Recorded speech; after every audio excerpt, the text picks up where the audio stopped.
The salvage beacon had been Malcolm's last hope. 3 days trapped in the collapsed mining station, oxygen running low, water gone, he'd accepted death was coming. Then the Valathor appeared through his viewport, silent and massive, its obsidian hull drinking in starlight. A Royal Zelari flagship, the kind you saw in history feeds, not drifting through contested space. They pulled him aboard with gravitational tethers. And Malcolm collapsed on cold metal floors. Gasping, the air tasted of ozone and something floral he couldn't name. When his vision cleared, he found himself surrounded by tall, elegant figures with skin that shimmered between silver and pale blue. Their eyes luminous gold. Zelari, he'd never seen one in person. He's human, one said, her voice melodic but puzzled. From the mining station, barely alive, another observed. Medical bay, wait. The voice cut through the others like a blade wrapped in silk. The crowd parted, and Malcolm saw Hertha Queen. She was taller than the rest, crowned with a circlet of living light that seemed to grow from her temples. Her robes moved like liquid starlight, and those golden eyes fixed on him with an intensity that made his breath catch. You are an engineer? She asked. Malcolm nodded weakly. Certified. Propulsion systems, power cores, environmental. Come, she gestured, and 2 attendants helped him to his feet. We saved your life. Perhaps you can save ours. She led him through corridors that should have been glowing with power, but lay dormant, lit only by emergency crystals embedded in the walls. The Valathor was dying, Malcolm realized. For all its grandeur, the ancient ship was running on fumes.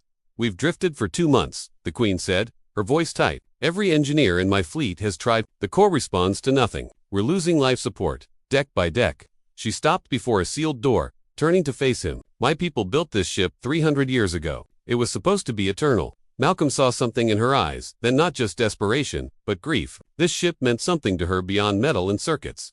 Let me see it, he said. The doors opened, and Malcolm stepped into the heart of a legend. The engine room stretched before Malcolm like a cathedral built for giants. The core itself rose 3 stories high, a crystalline sphere wrapped in rings of dark metal that hummed with dormant potential. Conduits branched out like a nervous system, feeding into walls that curved into shadows. It should have been blazing with energy. Instead, it sat dark, a heart that had stopped beating. Magnificent, Malcolm whispered. Useless, the Queen said bitterly behind him. She'd dismissed her attendants, insisting on accompanying him alone. 27 engineers, Zelari specialists who've trained their entire lives in royal ship systems. All failed. Malcolm approached the core slowly, running his hands along the nearest conduit. The metal was warm, not hot, but alive somehow. What have they tried? Everything. Power manual overrides, even ancient bypass protocols from the original specifications. She moved beside him, her presence both commanding and oddly vulnerable. Some believe the ship has chosen to die, that it mourns my predecessor. Ships don't mourn, Malcolm said, then caught himself. Sorry, Your Majesty. I didn't mean. You may speak freely here. I need truth, not deference. She touched the core, and for a moment, Malcolm saw her mask slip. This ship carried my grandmother, my mother, 17 queens before them. It's not just machinery to my people, it's legacy. Malcolm pulled out his portable scanner, studying the readout. The energy signatures were strange, not dead, but sleeping, waiting. He'd seen something similar once, years ago, on a human colony ship that had been mothballed improperly. You're engineers, he said carefully. There's of course, and they used Zelari protocols, Zelari interfaces, Zelari commands. Yes, what are you suggesting? Malcolm knelt beside a junction box, prying it open. Inside, the circuitry was beautiful organic curves integrated with crystalline pathways. But there, beneath the elegant Zelari design, he spotted something familiar. Your ancestors built this ship 300 years ago, right? During the Alliance period, when humans and Zelari worked together, the Queen's eyes widened slightly. The partnership era. Before the war, before the separation, Malcolm corrected, tracing a connection with his finger. Look, this is human engineering, old Earth standard conduits, protected by your people's crystal technology. He stood, excitement building. Your engineers tried Zelari solutions on a hybrid system. No wonder nothing worked. Malcolm worked through the Nitor, what he assumed was night, in the ship's dim emergency lighting. The Queen stayed with him, refusing to leave despite his protests. She sat on a maintenance platform, watching his every move with those luminous eyes. Tell me about the mining station, she said during one of his brief rest periods. Malcolm wiped sweat from his forehead, his hands stained with conducting gel. Not much to tell. 60 people processing, or in the Theta Belt. Boring work, decent pay. He didn't mention that he'd been running from something: a failed marriage, a career that had stalled, the feeling that life was passing him by, and the collapse. Seismic charge, miscalculation. The whole eastern sector came down. He returned to his work, uncomfortable with the memory. I was lucky. Most weren't. Silence stretched between them. Then, this ship, the Queen said softly, was my mother's refuge. When court politics became too much, when the weight of the crown felt unbearable, she'd come here, to this very room. She said the engine's song calmed her. Malcolm paused, socket wrench in hand. Its song, when the core runs properly, it produces a harmonic frequency. Inaudible to most, but Zellari can hear it, like music from deep space. She looked at the dark crystal, and Malcolm saw longing in her expression. I've never heard it. I took the crown after she died, when the ship was already failing.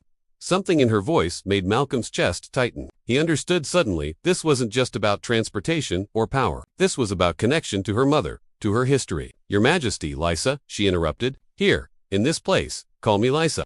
Lysa, he repeated, the name feeling strange and intimate on his tongue. I think I can bring it back, but I need to access the original human interface protocols. And that means, he gestured at a panel deep inside the core's housing. Someone has to go in there. It's tight, barely enough room, and if something shorts while I'm inside, then I'll monitor from here. She stood gracefully. Tell me what to watch for. For the next 3 hours, Malcolm crawled through spaces not meant for human bodies, following wire paths and power relays by touch as much as sight. Lysa's voice guided him, her instructions clear and calm, even when warnings flashed across her screens. She learned fast, adapting to the human technical language, asking questions that showed genuine understanding.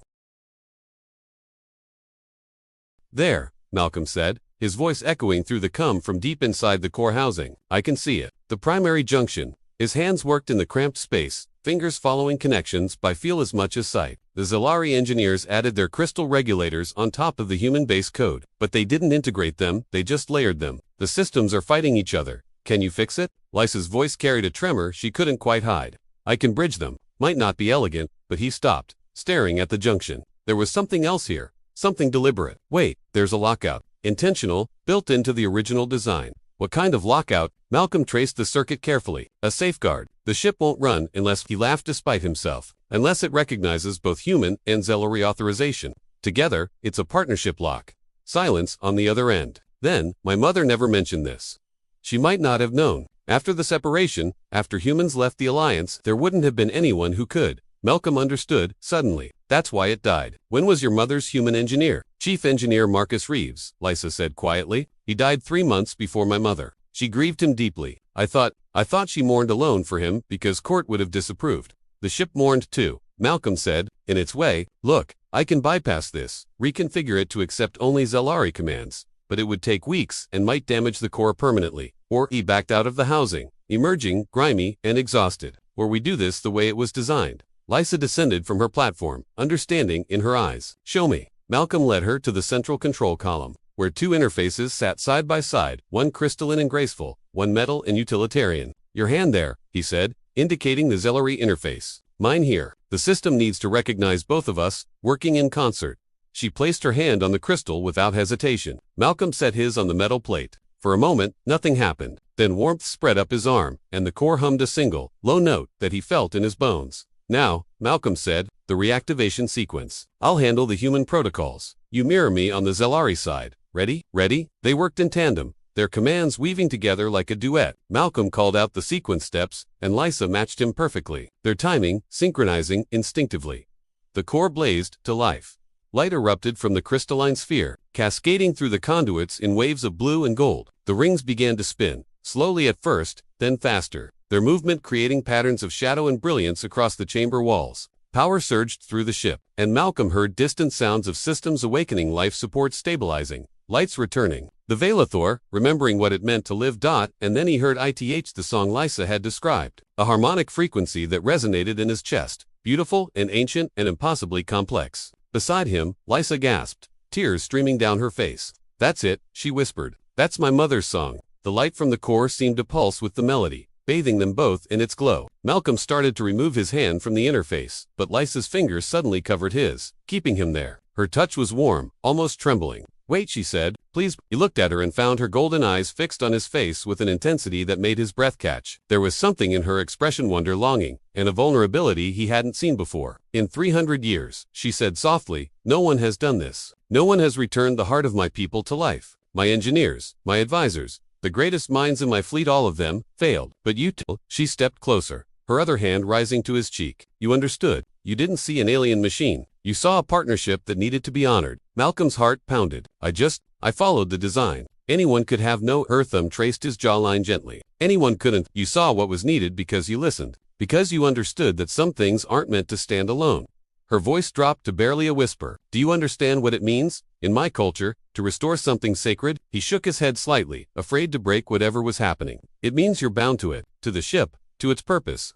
She pulled him closer, until he could feel the warmth radiating from her skin. To its queen. Lysa, I'm choosing you, she said, her voice fierce and tender at once. Not because you're useful, not because we need an engineer, but because in one night you've shown me something I'd forgotten, that the strongest things are built together. Her forehead touched his. Stay, not as crew, not as employee, stay with me. Malcolm thought of the mining station, of the empty life he'd been living, of drifting through space with no real purpose. Then he thought of this ship singing its ancient song, of the woman before him who ruled an empire but looked at him like he was something precious, of possibilities he'd never imagined. Yes, he said simply.